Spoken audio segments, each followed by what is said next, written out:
It's time for another round of PatGPT.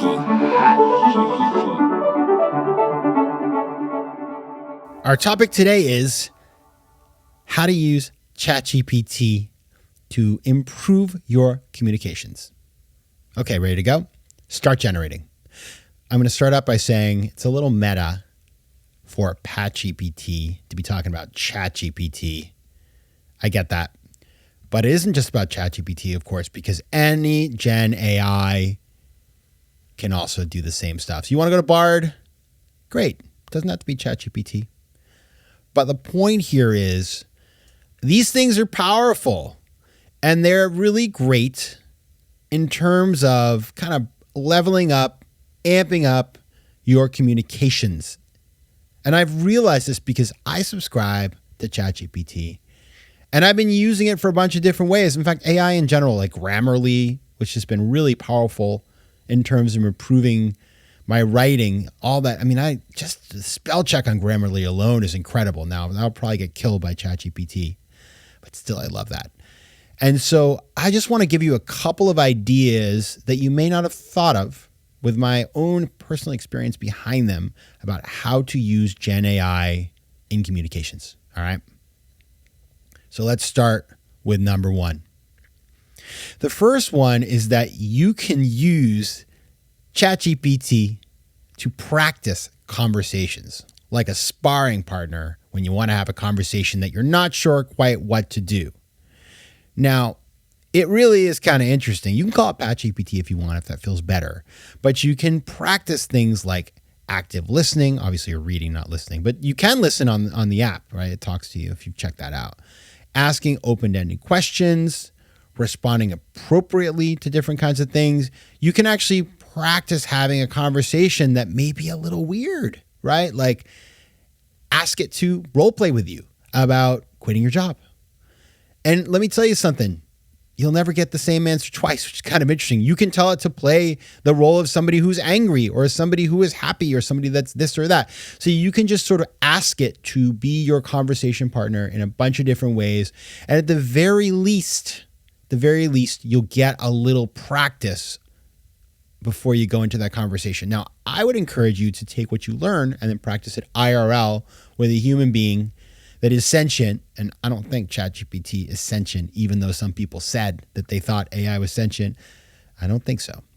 That's coming down the pike maybe, but not today. But I would encourage to talk to somebody in real life. But I think it's just a great way to sort of flesh out ideas, start experimenting a little bit before you actually go there.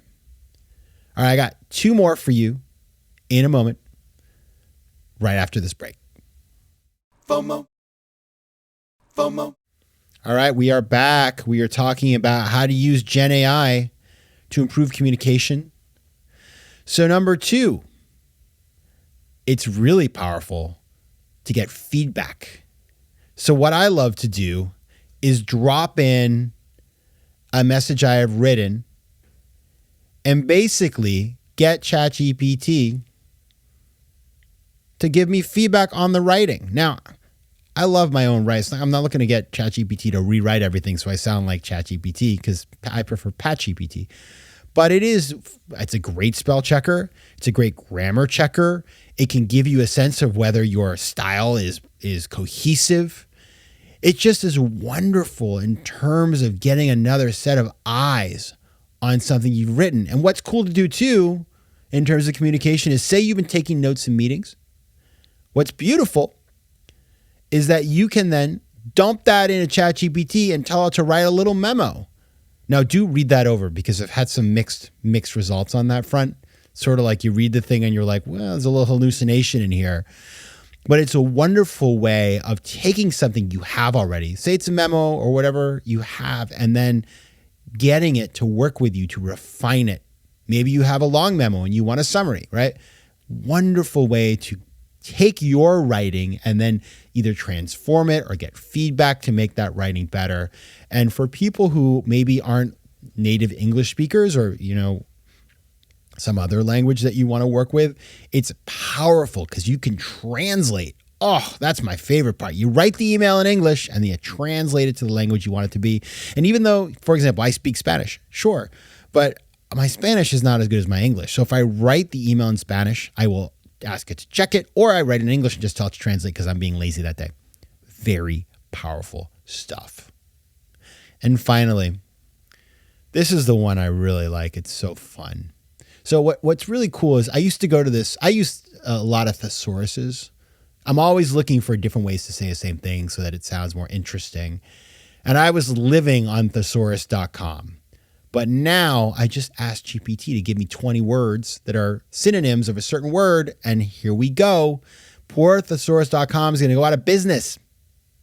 But ChatGPT just does a really good job. I think it's much quicker.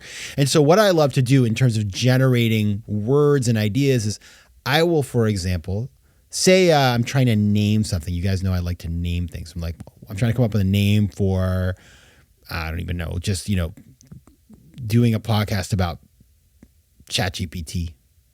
I will ask it to come up with different names that it could possibly be, and it will generate some terrible names. Usually they're awful. But then I'll ask it for synonyms around some of the concepts, and I start generating a lot of ideas into like a word cloud that I can then pull from using my expertise, right? Because I'm using ChatGPT to generate ideas, and then I use my little brain to curate it and come up with my own concept. So that is a really wonderful, powerful way to use this thing. A lot of ideas in there. I bet you're using some of them. Maybe you're not doing all of them. Maybe you've never even tried it. Go try it. I'm telling you, the translation, the synonyms, the marketing ideas, the reading of emails or memos to either make them better or to summarize them or to generate other stuff, or just the conversational feedback. It's all magical. I love it. I love you, ChatGPT.